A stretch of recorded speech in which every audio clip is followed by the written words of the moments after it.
Olá, bem-vindo a você que nos acompanha ou que nos acessou pela primeira vez.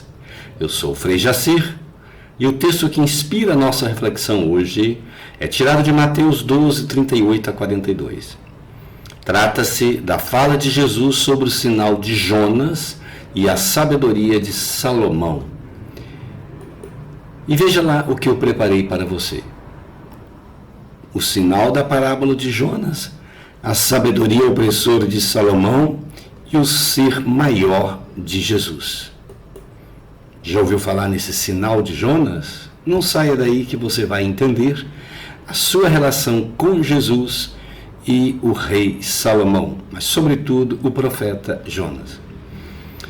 E começo deixando-lhes algumas perguntas. Por que Jesus fez questão de relacionar a sua ação evangelizadora com o sinal de Jonas e a sabedoria de Salomão? Jonas existiu ou é simplesmente uma parábola? Qual é o sinal de Jonas? Será que Salomão foi de fato um sábio? O 3 novamente aparece num texto bíblico e eu gosto muito dele. E aqui, será por quê? Primeira resposta: assim como Deus deixou sua marca no mundo, com o número 3, Jesus demonstra como o 3 na vida de Jonas tem relação com a sua ação redentora. Para compreender esse sinal desse 3, acesse um outro vídeo que fizemos sobre o 3 e a transfiguração. Pois bem, continuemos. O profeta Jonas não existiu? Sim ou não? O livro dos Reis fala de um profeta, Jonas, filho de Amati, que era de Gad-Ofer, conforme o segundo livro dos Reis, capítulo 14, versículo 25. Esse Jonas atuou aproximadamente no ano 400 a.C., ou antes da Era Comum, que é um período da reconstrução do país após a catástrofe do exílio da Babilônia, que ocorreu em 587 a 536, quando as lideranças judaicas foram exiladas para a Babilônia. Considerando esse contexto, o autor do livro de Jonas, ainda que fale de uma realidade que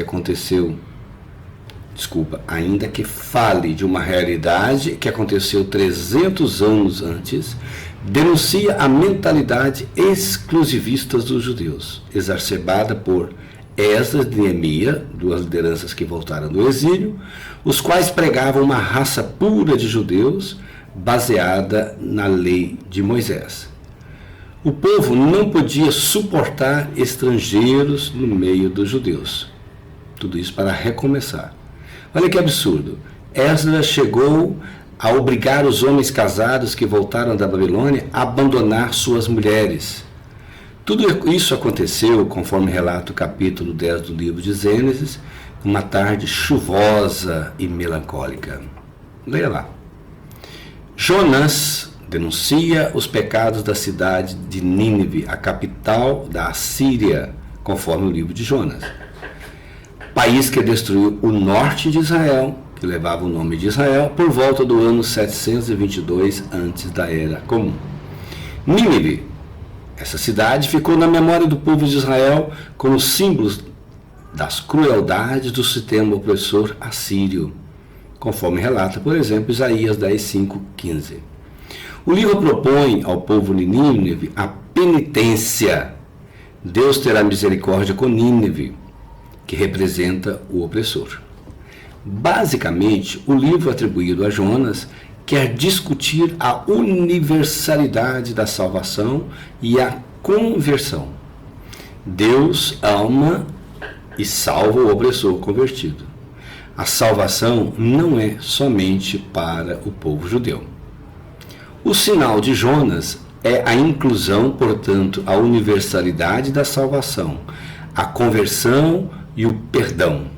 Por isso, Jesus sabiamente aplicou esta visão a ele e acrescentou: está aqui algo mais que Jonas. O apócrifo Vida dos Profetas conta que Jonas, no final de sua vida, deu um sinal sobre Jerusalém. E o país inteiro que quando ouvisse uma pedra gritar amargamente, o fim estava próximo. Este é um apócrifo. Se quiser conferir esse apócrifo ou conhecer mais sobre Jonas, leia o nosso livro Profetas e Profetisas da Bíblia, editora Paulinas. Deus, portanto, chama Jonas, mas ele foge. Ele prefere ir para uma colônia de férias, a cidade de Tarsis. Observe no mapa. Nínive, lá de onde Jonas saiu, e Tarsis. Nínive e Tarsis. Perceba a distância, muito longe de Tarsis a Nínive. 3.000 quilômetros, talvez. E é para lá, Tarsis, que Jonas embarca. No barco para Tarsis ocorre um terrível furacão, uma tempestade. O capitão e os marinheiros que o interrogavam a Jonas representa Deus que continua desafiando Jonas. Uma tempestade, então, assola os viajantes. Para salvar a todos, Jonas propõe que ele seja jogado ao mar. No fundo do mar, lugar do mal e das incertezas, Jonas cai justamente no interior de um peixe grande, a imaginária baleia, e ali fica por 3 dias e 3 noites. E foi nesse momento que Jonas toma consciência de seus atos. Mergulha no silêncio de si mesmo, enfrenta o monstro do mar, lugar do perigo, que mora dentro dele mesmo. Da leitura, então, como sendo uma parábola, e é isso que eu estou tentando dizer para você agora, resulta que Jonas somos todos nós, quando cultivamos medos que nos impedem de seguir adiante, de caminhar. Medo de sair proclamando a palavra de Deus, medo de mergulhar no sagrado, de assumir as responsabilidades que a vida nos impõe. E quem não tem medo?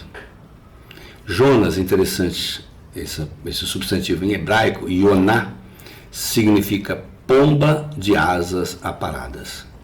Pomba de asas aparadas. Jonas nos convoca a mergulhar no mais profundo de nós mesmos, a fazer uma viagem interior ao túnel do tempo, para superar traumas e recobrar forças para viver o presente intensamente. Jonas é todo aquele que prefere ficar na baleia, por outro lado, descansando sem assumir a sua missão de anunciar a misericórdia, a conversão e o perdão para todos. E não crê que o opressor possa se salvar. Cuidado, tem muitos Jonas por aí. O outro personagem que Jesus também se diz maior e é muito conhecido na época, trata-se de Salomão, filho de Davi com Betsabeia. Lembra? Aquela mulher bonita, mulher de Urias. Urias, aquele soldado que Davi mandou para o fronte da guerra para morrer. Salomão foi rei em Israel entre os anos de 979 a 932 antes da Era Comum. Ele fez construir um templo de Jerusalém e nele colocou a Arca da Aliança. O templo se tornou uma empresa de sacerdotes, de funcionários e reis. Está aí uma maquete do templo da época de Jesus, do qual encontramos ainda alicerces na cidade de Jerusalém. Diplomata, devido aos vários casamentos com mulheres estrangeiras, diz a tradição que ele tinha 300 mulheres e 700 concubinas. Salomão impôs às tribos do norte o pagamento de impostos para manter a capital do reinado, Jerusalém. Salomão desenvolveu, é claro, o comércio internacional. Ele construiu grandes e luxuosos palácios para as suas esposas, como o fruto dos altos tributos cobrados do povo. Daí a sua opressão. Com Salomão, a economia de Israel e as relações internacionais prosperaram, então. A paz reinou por 40 anos. Jerusalém se tornou o centro da fé judaica. Todos iam a Jerusalém para ver Deus e o rei. Salomão passou para a história como um rei sábio, mas também como um rei opressor. Finalizando, agora nos perguntemos, em que Jesus é maior do que Jonas e Salomão? Para falar de sua missão redentora, Jesus relaciona o fato de Jonas ficar 3 dias e 3 noites na baleia com a sua morte. Ele morreria, visitaria a mansão dos mortos, o Sheol, para resgatar a vida os mortos que ali estavam, e ao 3º dia ressuscitaria. Jesus é maior do que Jonas porque ele propõe e vive a experiência da misericórdia eterna. Já em relação a Salomão, Jesus tem consciência de que ele não é o rei como Salomão, mas um rei justo, que julga com sabedoria e que vai além da opressão contra o seu povo. Jesus será o rei juiz no final dos tempos, quando também saberá julgar com sabedoria e misericórdia a todos. Aos mestres da lei e aos fariseus, os quais impunham o rigorismo da lei para o povo, pois eram de índole má e desvirtuada, isto é, adúltera, Jesus propõe o eterno sinal da misericórdia e do amor. Eis a questão. O sinal eterno do Deus de Jonas, que é o mesmo de Jesus, é o da misericórdia com os que voltam para o caminho do amor. Quem tem medo, como Jonas da parábola, não fala o que pensa. Quem fala o que pensa, cultiva amigos e inimigos. Jesus sabia disso, por isso foi e é maior que Jonas e Salomão. Sejamos assim também. Um abraço. Fique com Deus, compartilhe com alguém que você ama e até a próxima, se Deus assim o permitir.